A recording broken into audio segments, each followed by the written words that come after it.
இன்று நாம் சிந்திக்க இருக்கக்கூடிய தலைப்பு ஆன்மீக சுற்றுலா. காலையில் கல்கத்தாவில் காஃபி குடித்து டிபனுக்கு டென்மார்க் போய் மதிய உணவிற்கு மத்திய பிரதேசம் சென்று இரவு உணவுக்கு இங்கிலாந்து போய் தூங்குவதற்கு தூந்திர பிரதேசத்தின் வழியாக ஆந்திர பிரதேசம் வந்து வீட்டில் அப்பாடா என்று உறங்கக்கூடிய வகையில் அறிவியல் சமூகம் முன்னேறினாலும் கூட இன்றைக்கும் நம்முடைய அன்பு சமூகம் கோடை விடுமுறையை கூடி கழிப்பதற்கு ஆன்மீக சுற்றுலா செல்வதற்கு தவறுவதில்லை. காரணம், இந்த பாரத தேசம் பண்பாட்டால் ஞான மலர்களால் நடந்து நடந்து தேய்ந்த மண். அந்த வகையில் ஆன்மீக சுற்றுலா இன்றைக்கு அவ்வப்போது நாம் பயணப்பட போகின்றோம். அந்த வகையில் இன்றைக்கு நாம் செல்ல இருக்கக்கூடிய ஆன்மீக சுற்றுலாவுக்கான ஊர் கோயிலின் நகரம் என்று பெயரெடுத்து தமிழகத்தின் மையப்பகுதியாக இருக்கக்கூடிய எல்லா மக்களும் ரங்கா ரங்கா என்று சொல்லக்கூடிய திருச்சியை நோக்கி பயணப்படுகின்றோம். காவிரி நதியினில் சோலைகள் நடுவினில் ஸ்ரீரங்கம் கோபுரம் தெரிகிறது என்கின்ற அந்த சீர்காழியினுடைய பாடல் வரிகளோடு அதிகாலை நேரத்தில் புலர்காலை பொழுதில் போய் நின்றால் விண்ணை முட்டக்கூடிய கோபுரம், எங்கு பார்த்தாலும் ரங்கனினுடைய திருநாமம். உள்ளே நுழைந்தவுடன் வாசலில் கம்பீரமாக அந்த கணநாதருடைய வடிவமாக இருக்கக்கூடிய யானை அழைக்கிறது. பிறகு நாம் கருடாழ்வாரை சேவித்து மிகப்பெரிய அந்த நின்ற அமர்ந்த படுத்த கோலம் என்பார்களே, அப்படி நெடுஞ்சான்கடையாக இருக்கக்கூடிய அந்த ரங்கனை சேவிப்பதற்கு இருவிடிகள் பத்தாது. தமிழ் சமூகத்தில் ராப்பத்து பகல் பத்து பார்த்து பூலோக வைகுந்தம் என்று சொல்லக்கூடிய அந்த ஸ்ரீரங்கனினுடைய சொர்க்க வாசலையும் பரமபத வாசலையும் மிதிப்பதற்கு ஆண்டுக்கு ஒரு நாள் தான் அன்பர்கள் காத்திருப்பார்கள்.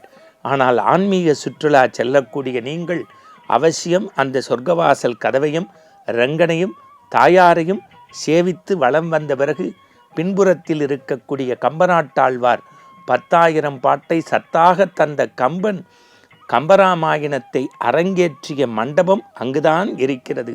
அதை நீங்கள் சென்று அமர்ந்து தரிசித்து திருக்கோயிலை வலம் வந்து மடப்பள்ளியில் தரக்கூடிய அக்கார அடசலையும் அற்புதமான புளியோதரையும் ஒரு பிடி தயிர் சாதம் அன்னத்தையும் பெற்று நீங்கள் அமர்ந்து உண்டு வந்தால் அந்த ரங்கன் உங்களோடே வருவான்.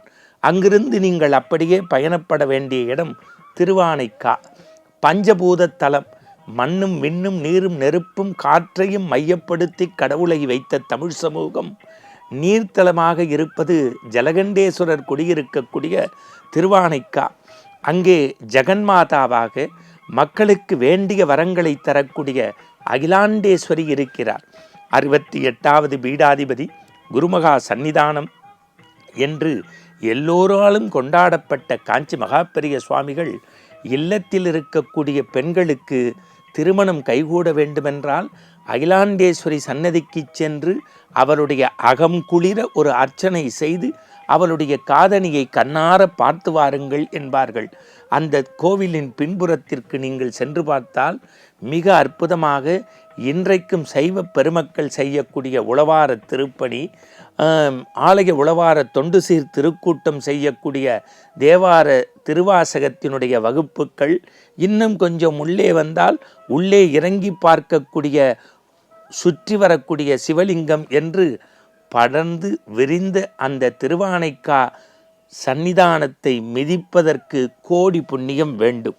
அங்கிருந்து நீங்கள் அப்படியே பயணப்பட்டால் கேட்டவருக்கு கேட்ட வரங்களை தரக்கூடிய 5 ரூபாய் வேப்பிள்ளைக்கும் 1 எலும்பிச்சம்பளத்திற்கும் நம்முடைய கஷ்டத்தையெல்லாம் போக்கக்கூடிய மஞ்சள் குங்குமக்காரி, வேப்பிள்ளை பாவாடை அணிந்தவள், வேண்டுவரம் தந்தவள் என்று சொல்லக்கூடிய சமயபுரத்திற்கு அழைத்துச் செல்கின்றேன். அங்குள்ள தங்க கோபுரமும் கோவிலை சுற்றி வரக்கூடிய அத்தனை பேரும் பல பேர் தங்களுடைய வேண்டுதலை நிறைவேற்றுவதற்கு முடிக்காணிக்கை செய்யக்கூடியது. தமிழகத்தில் அதிக வருமானம் ஈட்டக்கூடிய பழனியும் சமயபுரமும் மெய்யன்பர்களுடைய கோரிக்கையை நிறைவேற்றக்கூடிய கடவுள் குடிகொண்டிருக்கக்கூடிய அம்பாள் சன்னதியில் அத்தனை பேரும் ஆண்டுக்கு ஒரு முறை வந்து மாவிளக்கு வழிபாடு செய்கின்றார்கள். அங்குள்ள பூச்சரிதல் விழா பெருமைக்கு பெருமை சேர்த்த விழா.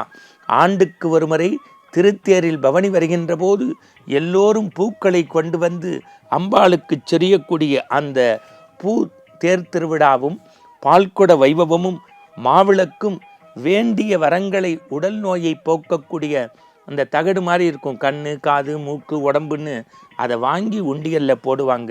மையப்பகுதியாக தாயும் மாணவராக உலகத்திற்கே அவன் இன்றி ஓரணுவும் அசையாது என்று சொல்லக்கூடிய உச்சி பிள்ளையார், அந்த உச்சி பிள்ளையாரின் அடிப்பகுதியிலே திருமணமானவர்களுக்கு பிள்ளை பேருக்காக வேண்டி தாய்மானவராக பிரசவம் பார்த்த அவரை வேண்டிக் கொண்டால் அங்கு பிள்ளை பிறந்த பிறகு தாராக அற்புதமான வாழைத்தாரை வாங்கி நேர்த்திக் கடன் செய்வார்கள்.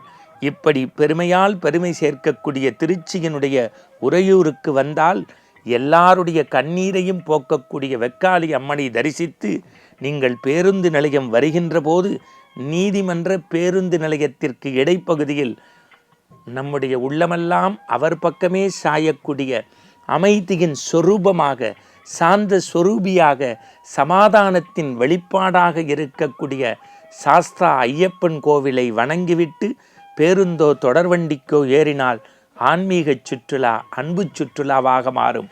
கோடை விடுமுறையை கூடிக்கழிக்கும் ஆன்மீக சுற்றுலா திருச்சியிலிருந்து தொடங்கி இருக்கிறோம். இனி அவ்வப்போது சுற்றுலா தலங்களுக்கு ஜெயா தொலைக்காட்சி வாயிலாக அழைத்து செல்கின்றோம். நன்றி.